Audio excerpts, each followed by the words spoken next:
video-wise, it's going to look all funny because we're going to have like food and stuff later. Right, food and stuff later. But I figured this would be a good way to start this video.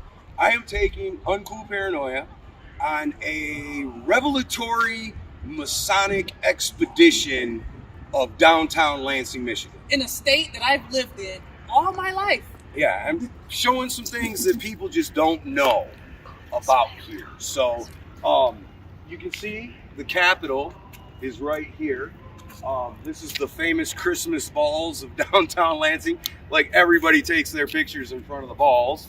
But yeah, that right there is where the very first, it was called Operation Gridlock, is what I think you're going to refer to later. The protests that started in Lansing. Yeah, the very first one was a grassroots, started on Facebook, supposedly organic, and it's actually led to political candidates coming forward and running and stuff like that. So it is really interesting to look at what Operation Gridlock definitely propelled a few new politicians, careers that are still thriving to this day from the Facebook groups that started from all those protests. Yes. Because I was literally in one of those Facebook groups just because I was curious. Right. I just wanted to know if it was real, what was going on. Right. So not knowing it was going to have major significance. The group had grown so large within 3 days. Yeah. Are you talking about Stand Up Michigan? Yeah. Yeah, that was Kevin Spinner ran that group. Yeah. And then Garrett Soldano got involved with it. Running. And there was some snake oil stuff that happened behind the scene, and people got pushed out. And personally, I like Ryan Kelly, but I don't get into politics like that. Absolutely. Neither do I. I was just curious as to know what was going down. Yeah, well, what was going on? Like I said, it's going to be a little weird in the edit because we're going to go have lunch that we've already had. Right. But yeah, we're going to be seeing some things today, and we're just, let's say we're starting here, even though we didn't really start here. So on to the next one. Yeah. Okay, guys. Mo Tbr, Nightcap with Nancy, Uncool Paranoia, Arts Bar, Arts Pub, Lansing, Michigan. We're starting our tour today. I'm going to be showing Uncool some things that a lot of people don't know. So, but we're going to start here getting some food because we hungry, right? I'm so hungry. So hungry. So it's until 12 noon and we have not eaten yet. And this is one of the only spots is just so happen to be open on Christmas Day because we're the weird ones and don't really do Christmas thing. Right, so. And it's one of the best places to eat in Lansing. So we'll be back. See ya. So here we are in the actual Arts Pub in Lansing, Michigan. But we're not going to show you us eating and stuff. We're just taking clips, and who knows what it'll look like in the end. And most interesting, the menu is actually limited to wings and appetizers only because most people call up. Right. Nobody wants to work. Nobody wants to work. Yep. Oh, well. See you later. Bye. 5 minutes later. Okay, so we're going to start our tour. We've already ate. I'm going to be teaching Uncool Paranoia some just very interesting things about Michigan and Lansing, Michigan in general. We're starting here at the statue of George Washington.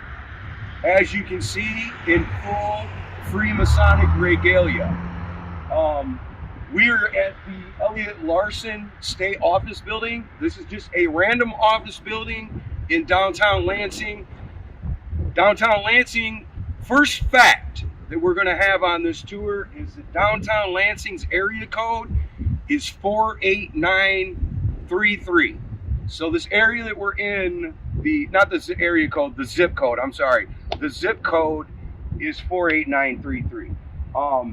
So this is Uncool Paranoia. What do you think about just old George here, random on a street corner in Lansing? Now, first of all, let me just say this. I feel sort of embarrassed to admit to have been born and raised in Michigan. I'm a Michigander, born and raised in Detroit, and have never, really explored our state's capital. So I'll just say that first of all. Well, so I really had no idea about all of the Masonic connections. Yeah, you're going to see a lot of them. So just to see the statue that's just here in all of its glory, just kind of just out there, is very telling. Because most people will never, think about it, look at it, and Right. Well, you're going to see a lot more. So let's head to the next point on our journey here. Okay, so we're rolling again. We're at the second stop on my little tour here with Uncool Paranoia, showing her downtown Lansing. We took some photos because the addresses are at the top. We are currently standing in front of the courthouse for the 30th Circuit Court, which is the Circuit Court in Lansing, Michigan. You can see the Bar Association is prominently named here.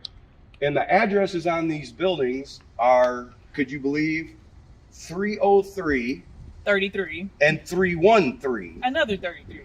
West Kalamazoo. Standing in downtown Lansing's zip code, but the zip code being 48933. So here we are at the Ingham County 30th Circuit Court, 313 and 303 West Kalamazoo, downtown Lansing, 48933.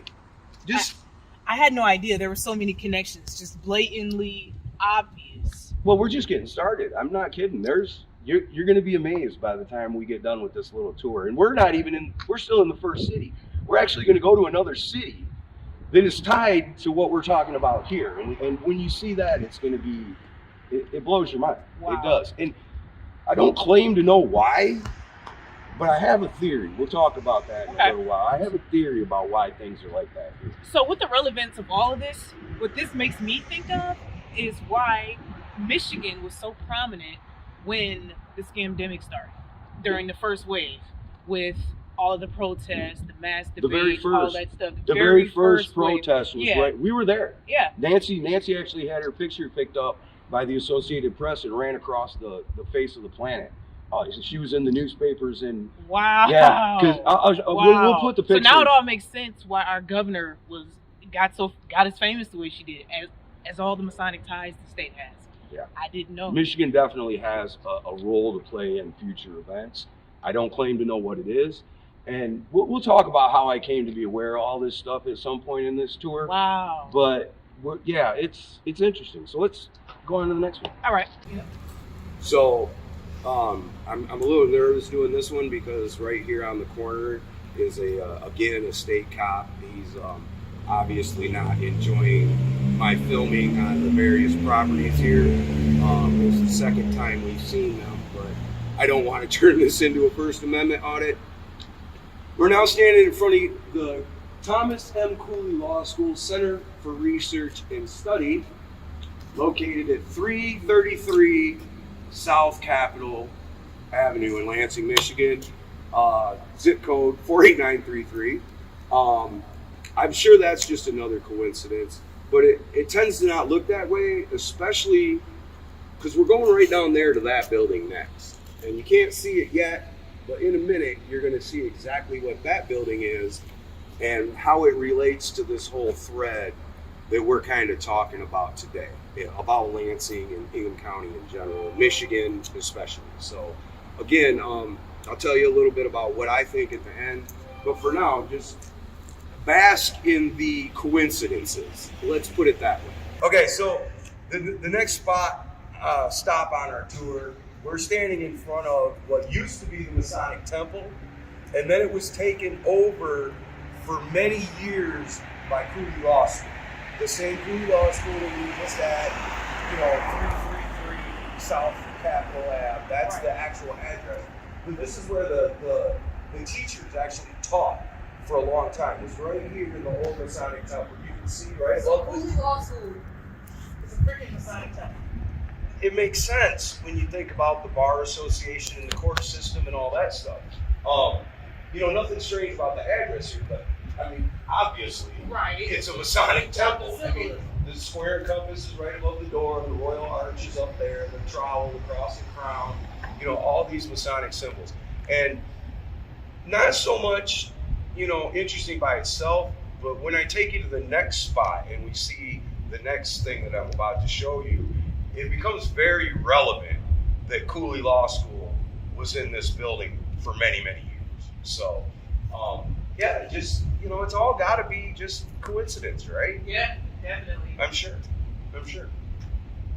Okay, so we're now in our last stop on our City of Lansing tour of Masonic revelations. But it's not the last stop, it's just the last stop in Lansing. We actually have to go to another city to continue the story about Lansing. What's significant about this particular building, nothing about the address like some of the other ones, but as you can see, this is Lansing Lodge number 33. We're not any longer in the zip code 48933. We're in a different zip code. But the only lodge in Lansing, Michigan is 33. That's crazy. And it's the only lodge in the United States that's number 33. Now that part I didn't know. Yeah, they're all numbered, depending on where they go. Right. Numbers. So either this was the 33rd town, Masonic lodge developed in the United States, which I don't think it was. I'm pretty sure there was more than 33 before this one, all across the East Coast.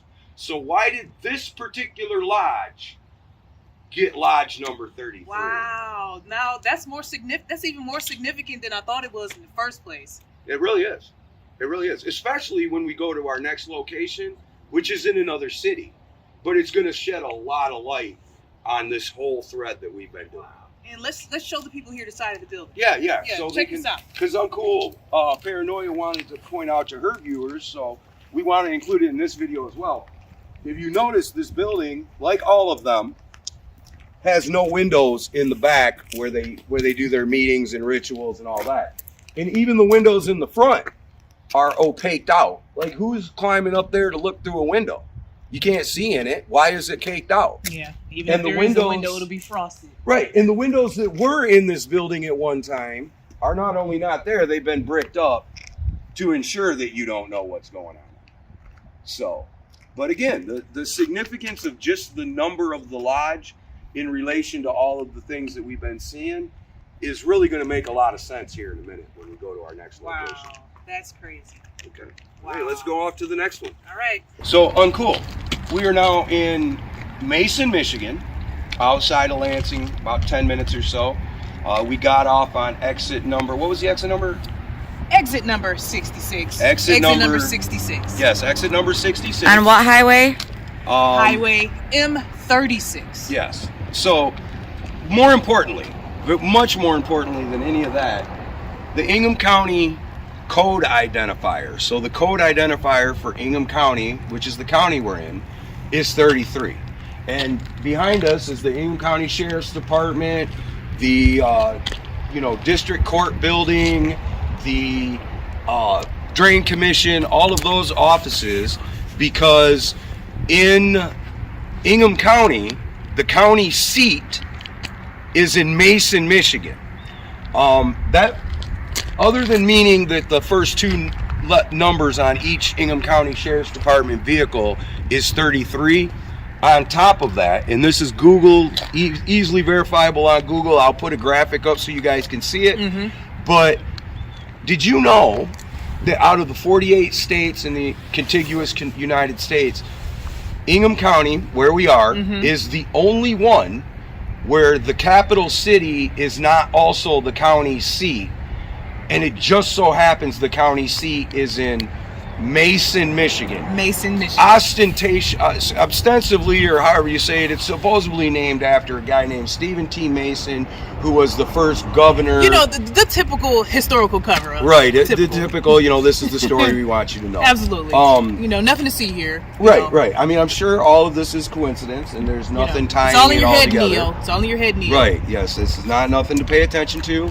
But we will talk about that in a minute. I have one more stop out here in Mason I'd like to show you, and then we'll discuss maybe why I think some of these things. Yeah, we've got a few theories, a few thoughts as to why all of this is significant, why it's all the way it is, how information will be made clear to us later times, and this is exactly what's happening right now. Yeah, I think so. It's all coming together. I think so. And it's crazy, guys. So stick with us. Like you've been saying, Michigan was like prominent when things first jumped off, and then it kind of quieted down, and nothing really happened. You know what I mean? Yeah. The governor's not like I seen an article recently about Whitmer and how she didn't put a new mask.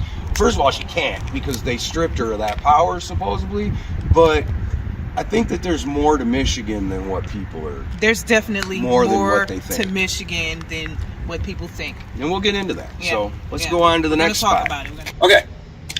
So, Mrs. Paranoia, Miss Paranoia, Ms. Paranoia. No one has ever called me that before. I like it. Miss Paranoia. It's so much better than uncool. So this is our last stop.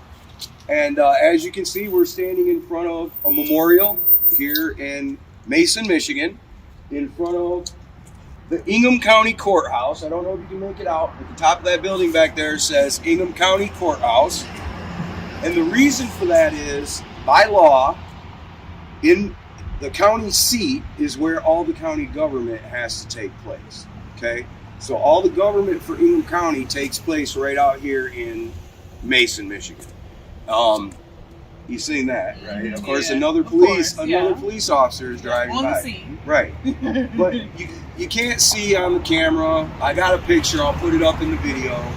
But over here on this wall, my uncle was the first person to die from Stockbridge, Michigan in World War II.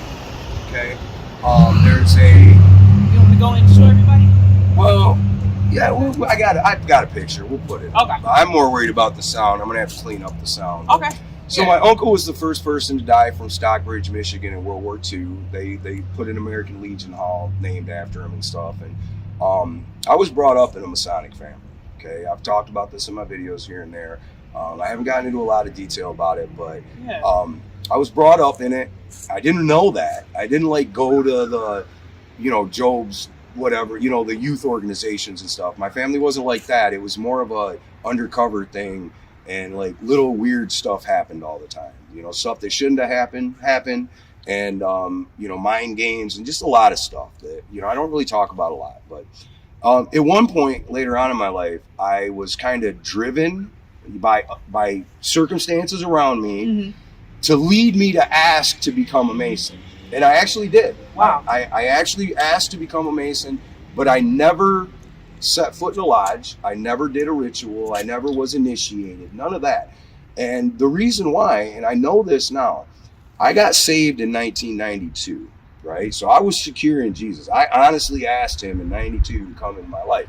And later on, when I was led to ask to be a Mason, it was kind of like we'll help you out, get your life in order, It wasn't like a spiritual thing. It was just, like they say it is, a fraternal organization, which it's not.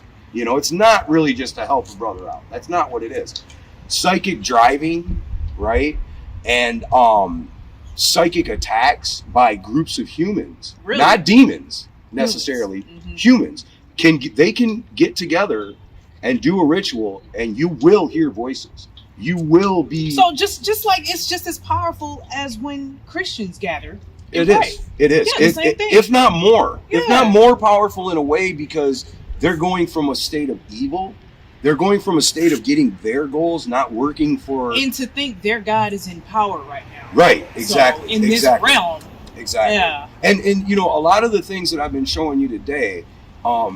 I can't really explain how I know some of them, other than to say, I showed you the Ingham County Jail earlier. Right. I spent a lot of time in the Ingham County Jail when I was younger. I got in a lot of trouble. And I was always treated as a member of the family by the cops, right? Really? I was always had a trustee job. I was always allowed to work in the jail. I was allowed to work out of the jail. I went to the Ingham County Fairgrounds and stuff like that. They always treated me like a little brother that wasn't really acting right. Okay. You know what I mean? Yeah.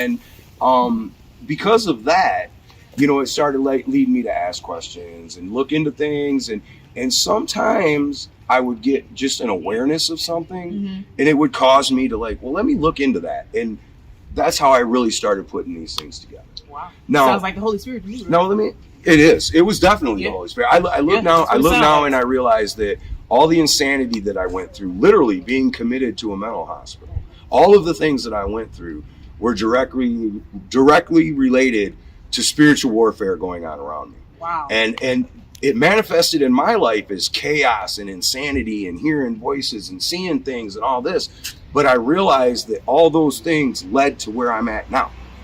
Where I'm at now is what's important, and what I try to do now, which is teach others so they don't have to go through the things that I went through. That's why you'll never hear me say on a video, well, this is how you ask, because there's a specific way you have to word it. They're looking for it. They're looking for because it tells them that you're a person that they're supposed to look at. Yeah. It really is like that. And I can't express it enough. They'll tell you it ain't. They'll tell you it's not. They're lying. They are lying to you. So let me ask you a question, Miss Paranoia. Why do you think all these things are tied together in Lansing, Michigan? Do you have any general thinking on it? In regards to what though? Like the whole scamdemic, the entire No, I'm talking about more like where it came from initially. Because I'll tell you, I got a theory on it. There's a guy named Scott Wolfen, and he worked for the History Channel for a while. He had a show called Unearthing America, I think it was called. Mm-hmm. And the basic theory of his was that the Knights Templar came to the United States in like 1000 AD or something, way back before Columbus, right? Right. They came over here and they mapped out the whole country, right? So they found a thing called the Kensington Runestone, which is out in, I think, Minnesota, and it's got a runic inscription on it about this journey that they went on. And there's all kinds of architectural monuments across the country that point to this country was known by the Knights Templar before it was ever established, long before it was ever established. So let me ask you a question. So that really makes me think about how Washington is designed and everything like that. All that. So the layouts. The U.S. was some kind of strategically designed, planned launching pad for their spiritual warfare. Right. And if you look into the Masonic, what they believe, their great work encompasses a new Jerusalem. Okay?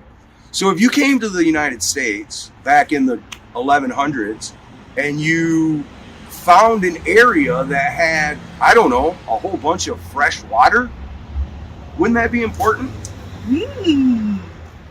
It definitely sounds like the plot of a TV show. Remember the TV show V? I do. That's why they came for the fresh water. The water. Yeah. For the that water. was actually one of my favorite shows. You know, it was so good. I loved it. Yeah. I loved it. It was so very telling. So basically, my thinking is that the United States was set up to fall to bring out the NWO. So is there an inverted version of the New Jerusalem? It is. They think they think that they're going to create heaven on earth and the new utopia. Their utopia, and the New Jerusalem, they believe is going to be in Michigan. It's going to be Lansing, Michigan. And that explains why the lodge is 33, why the county code identifier is 33. When you come into Lansing on any major highway, you will see a sign that says 33 miles to Lansing. I promise you. So they're all measured. Yeah. In the same distance. Yeah. And I'll tell you something else. Really interesting fact, and I learned this in college when I went to school the first time. There in Michigan, when they did the initial survey of Michigan, they started on both sides of the state, right? And they've got Baseline Road and they've got Meridian Road, or however it goes. One's Baseline, one's Meridian, right? And because they started on different sides of the state, when they met in the middle, they were off, right? Right. Have you ever noticed when you're driving through Michigan on the back roads that you'll come to a road and you'll have to go like a half a block and then go to the same road? It'll like jig over. Yep. That's why. Because when they did the initial layout of Michigan, it was offset, supposedly when they met in the middle. Now, whether that was a planned thing or not, I don't know. Mm-hmm. I don't know if there's more to that or not. I just know that everything that I've shown you today about Lansing, Mason, Michigan in general, which, by the way, I just looked up, Detroit is the largest Masonic lodge in the world. Not in the United States. I had no idea about that, how significant that was. Yeah, and it's right here in Michigan, which, by the way, the capital of Michigan used to be Detroit before it was moved to Lansing. Way back in the 1800s when Michigan was first declared a state, the capital originally sat in Detroit, and now it sits in Lansing. Which, if you look at the Lodge Highway in Detroit, Absolutely. the largest Masonic Temple in Detroit, I mean, so then again, we're back to why Michigan? Why Michigan? Why is Michigan so important? And I really do think that it comes down to the fresh water and their plans.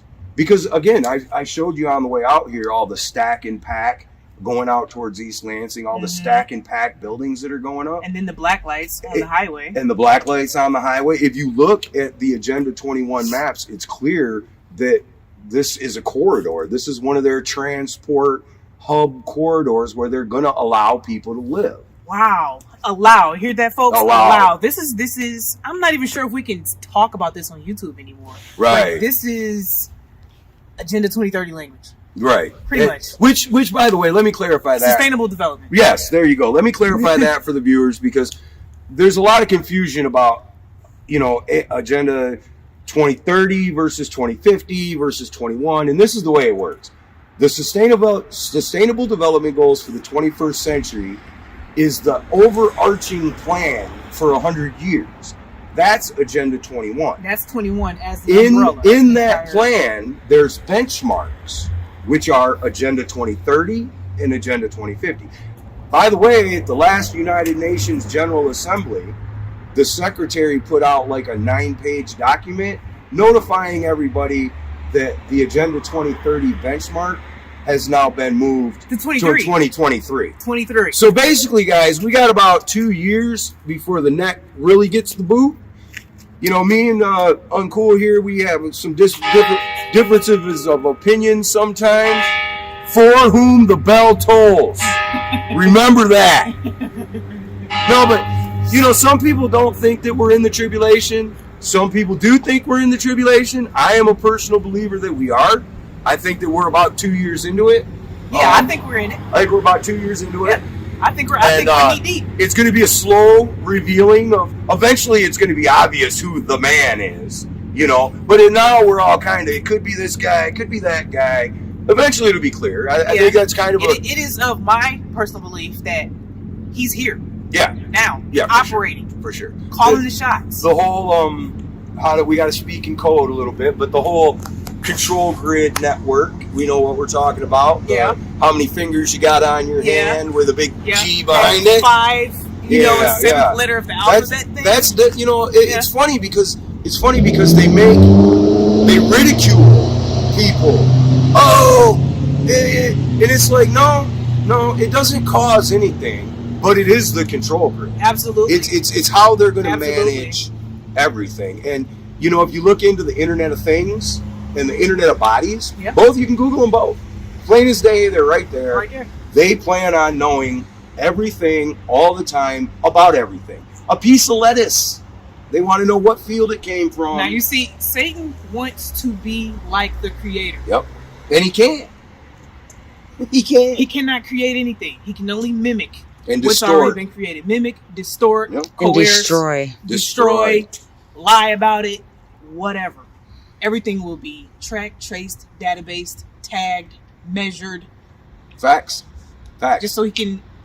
It's like Satan's clause here. See all, know all. And let's touch base on something else too, because there's a segment of our, let's call it community, right, that are still thinking that there's going to be some person that's going to save us. Like somebody's going to ride in on a white horse.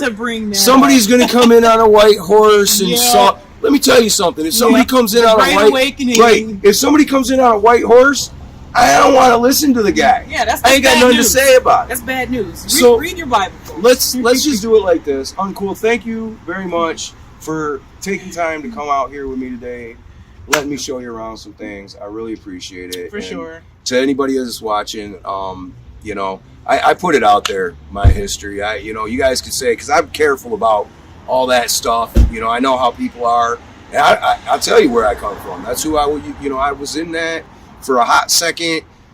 When I was a kid, I was brought up, but it never went nowhere. It just never was something that it freaked me out, man. It freaked me out. When you start hearing voices and seeing things and your life goes right downhill, it's like, now this ain't nothing I want to be involved with. So And- he's describing a legit experience, a legit example of spiritual warfare that a lot of people like to ignore.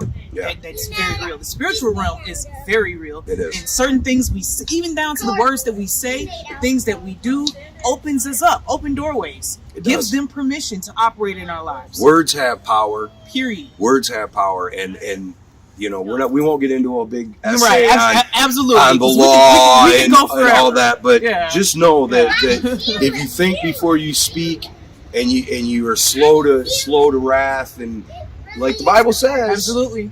you'll be a lot better off in this Absolutely. life and the next one. So Yep. we love y'all. There ain't nothing you can do about it.